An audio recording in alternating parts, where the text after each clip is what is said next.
بسم اللہ الرحمن الرحیم۔ جناب فاطمہ زہرا سلام اللہ علیہا کا ملکوتی خطاب مدینے کی مسجد میں، آج اس کا یہ دوسرا حصہ ہے۔ جناب فاطمہ کے ملکوتی خطاب کے جو نکات ہیں وہ ہم اس میں بیان کرتے ہیں۔ شائستہ انداز میں حمد و توصیف خدا، توحید استدلالی، اصل نبوت اور پیغمبر شناسی، زمانہ جاہلیت پر ایک نظر، پیغمبر گرامی کے انسان ساز برنامے، حاضرین سے خطاب، خصوصیت قرآنی پر گفتگو، اسلامی قوانین پر گفتگو، اصل بحث میں ورود، دوران رسالت کے واقعات پر گفتگو، عصر رسالت میں امیر حریت کی قربانیاں مولا کائنات سے متعلق بیان کیا، آل رسول کے خلاف انقلاب، خاندان رسالت کو تنہا کر دینا، مسئلہ ایڈز پر استدلالی بحث، اقامت دلائل اور براہین، سرزنش گروہ انصار، حکومت کا جواب، حکومت کی معذرت، حکومتی موقف، حاضرین سے خطاب۔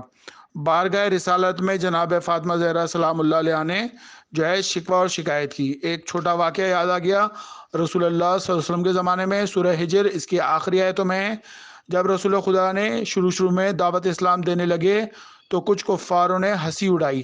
جب رسول خدا کو نے اس کی کوئی پرواہ نہ کی تو ان لوگوں نے کہا ہم تھوڑا سا انتظار کرتے ہیں، اگر تم باز نہ آئے تو تم کو قتل کر ڈالیں گے۔ رسول خدا نے اس بنا پر اپنا دروازہ بند کر لیا اور غمگین گھر میں بیٹھے، مگر خدا نے اس کے عوض کیا کیا؟ انہی لوگوں کو عذاب میں مبتلا کر کے ہلاک کیا، اور یوں رسول خدا کی کفایت ہوئی۔ یہ لوگ اگرچہ بہت سے تھے مگر بانی فساد 5 افراد تھے۔ ولید بن مغیرہ، اس کے پاؤں میں راستے چلتے تیر کی ایک چبھن ہوئی اور اس سے اس قدر خون جاری ہوا کہ وہ پھر نار ہو گیا۔ آز بن وائل، اس کے پیر میں کانٹا لگا اور کانٹے کی وجہ سے ورم ہوا اور اسی میں یہ مرا۔ اسود بن المطلب اندھا ہو کر مرا۔ اسود بن عبد الغیوس، یہ جو ہے جلنے سے ہلاک ہوا۔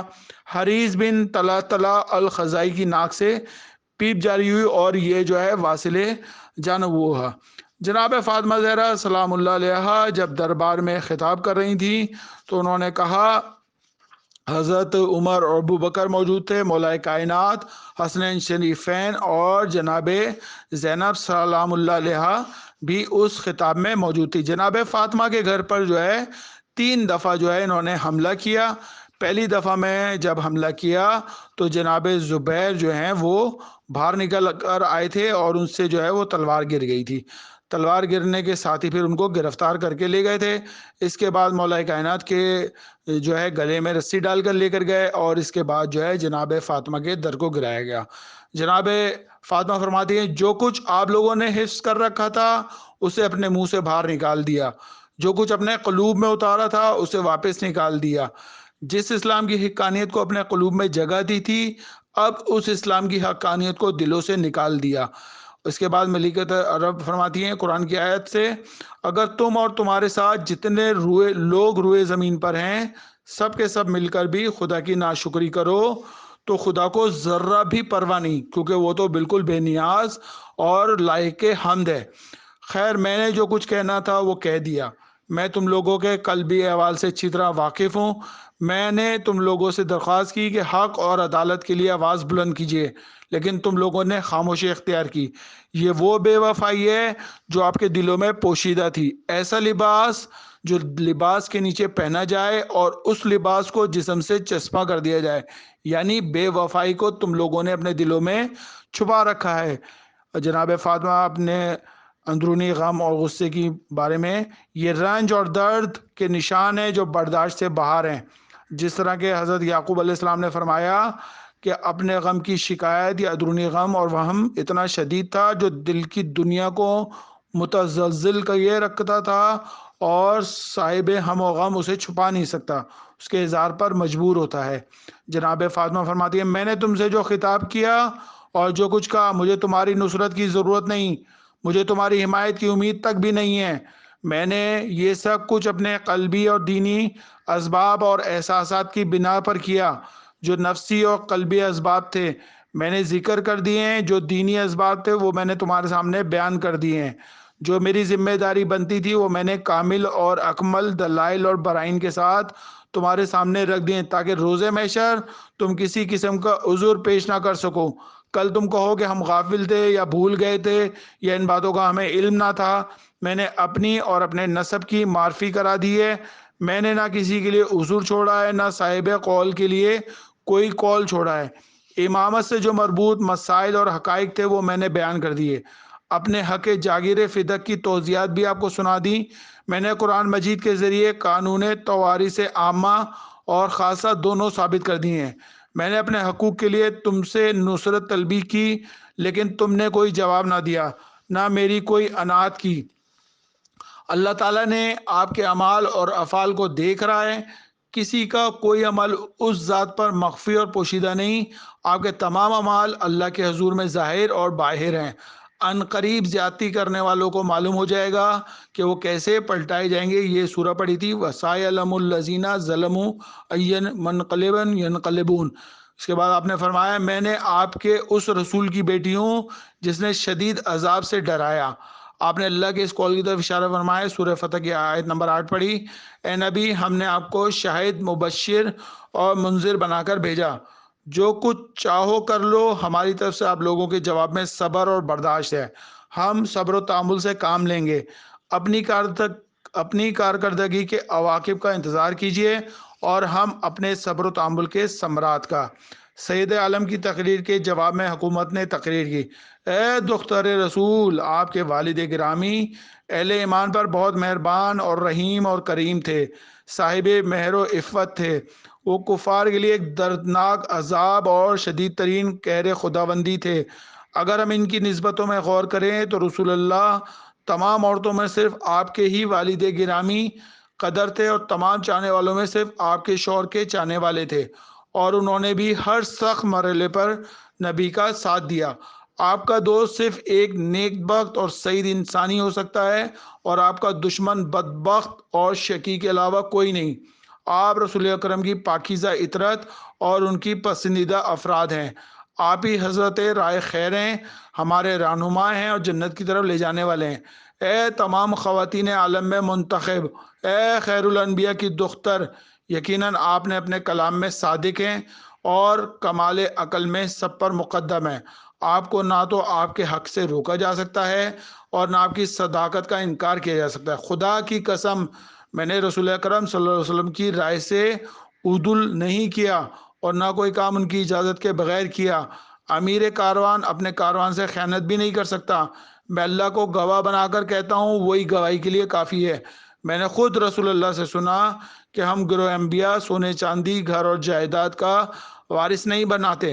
ہماری وراثت کتاب، حکمت، دانش، علم اور نبوت ہے۔ جو مال دنیا سے ہم سے بچ جاتا ہے وہ ہمارے بعد اولی الامر کے اختیار میں ہوتا ہے، وہ جو چاہے فیصلہ کرے۔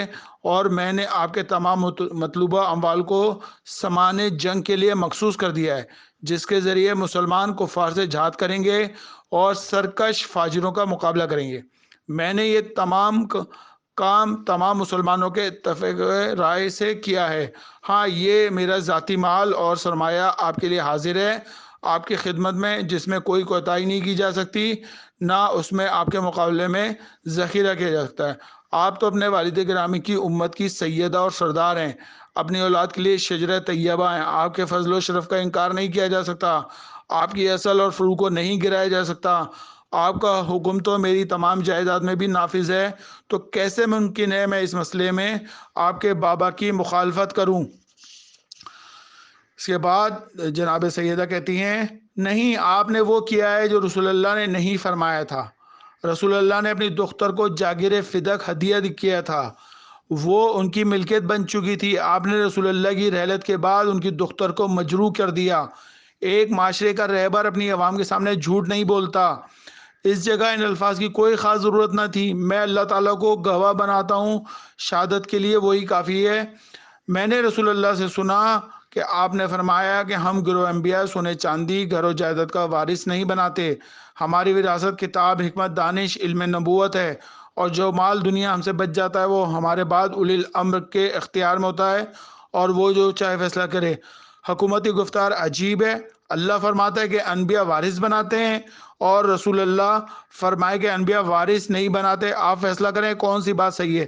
بیچ میں جناب فاطمہ بھی جو ہے وہ جوابات دے رہی ہیں۔ حکومت خود ہی مدعی ہے، خود ہی گواہ ہے، خود ہی قاضی ہے، کیا کائنات میں ایسی قضاوت اور ایسا قانون پایا جاتا ہے کہ آپ نے تو رسول اللہ سے یہ حدیث سن لی، لیکن ان کی بیٹی نے ان سے یہ حدیث نہ سنی؟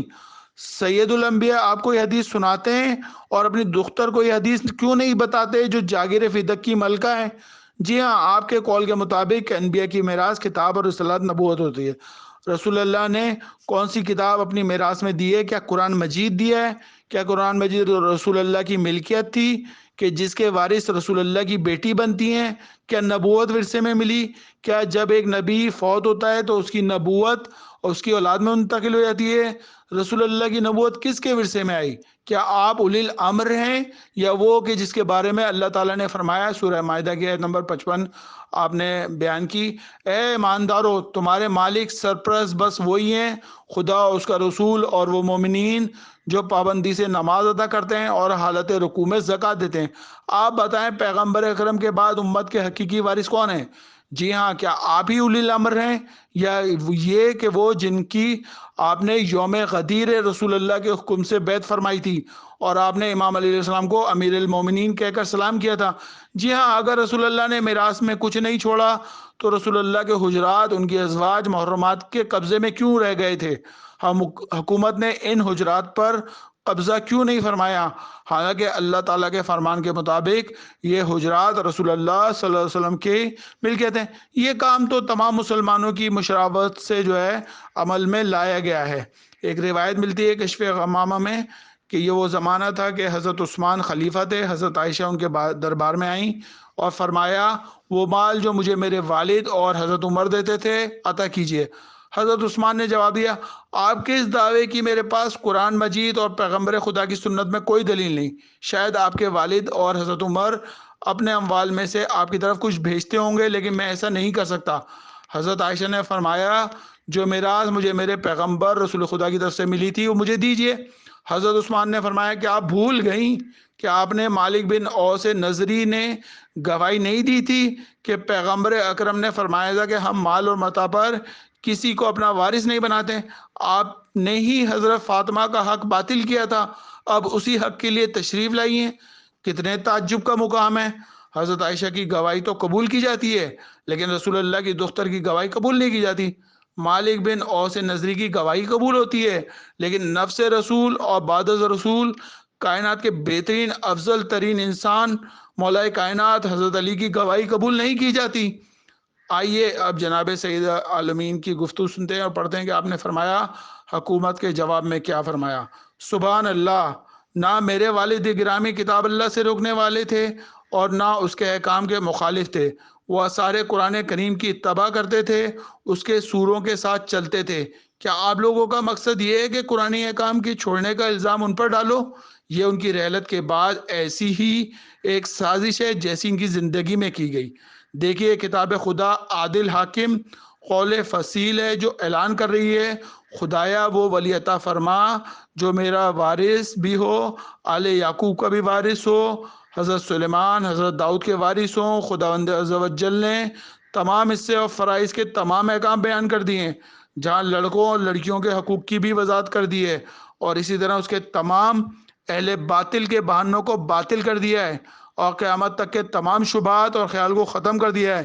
یقیناً یہ آپ لوگوں کے نفس نے ایک بات بنا لی ہے، تو اب میں صبر جمیل سے کام لے رہی ہوں، اور اللہ ہی آپ لوگوں کے بیانات کے بارے میں میرا مددگار ہوگا۔ جیسے جناب زینب سلام اللہ علیہ نے یزید کے دربار میں بھی یہ بات کی تھی کہ میں نے اللہ تعالیٰ کو جو ہے خوبصورت دے یعنی کہ جمیل کہا۔ یہ مصائب اور علام جو ہمیں پہنچے ہیں، جناب فاطمہ فرماتی ہیں ہم ان پر صبر کریں گے، اللہ سے نصرت طلبی کریں گے۔ پھر حکومت نے اس کا جواب دیا۔ حضرت ابو بکر نے کہا اللہ رسول اور رسول اللہ کی بیٹی سب سچے ہیں۔ اے سید عالم، آپ دانش اور حکمت کی معدن ہیں، آپ ہدایت اور رحمت کا مرکز ہیں، دین کا رکن ہیں۔ آپ اللہ کی حجت کا سرچشمہ ہیں۔ میں آپ کی درست اور سنجیدہ گفتگو کو دور نہیں پھینک سکتا، اور نہ آپ کی باتوں کا انکار کر سکتا ہوں، نہ میں اس میں کوئی عیب تلاش کرتا ہوں۔ میرے اور آپ کے درمیان یہ مسلمان موجود ہیں جنہوں نے مجھے خلافت کی ذمہ داری سونپی ہے، اور میں نے ان کی رائے سے اتفاق کرتے ہوئے عہدہ سنبھالا ہے۔ اس میں نہ میری بڑائی شامل ہے اور نہ رائے اور نہ شوق حکومت ہے۔ یہ سب لوگ اس بات پر میرے گواہ ہیں۔ سید عالم نے فرمایا لوگوں کی طرف رخ کر کے، اے گروہ مسلمین، جو لوگ حرف باطل کی طرف تیزی سے سبقت کرنے والے ہیں، کیا تم ان کے اس عمل پر چشم پوشی کرنے والے ہو؟ کیا تم لوگ قرآن میں غور نہیں کرتے؟ کیا تمہارے قلوب پر تالے لگے ہوئے ہیں؟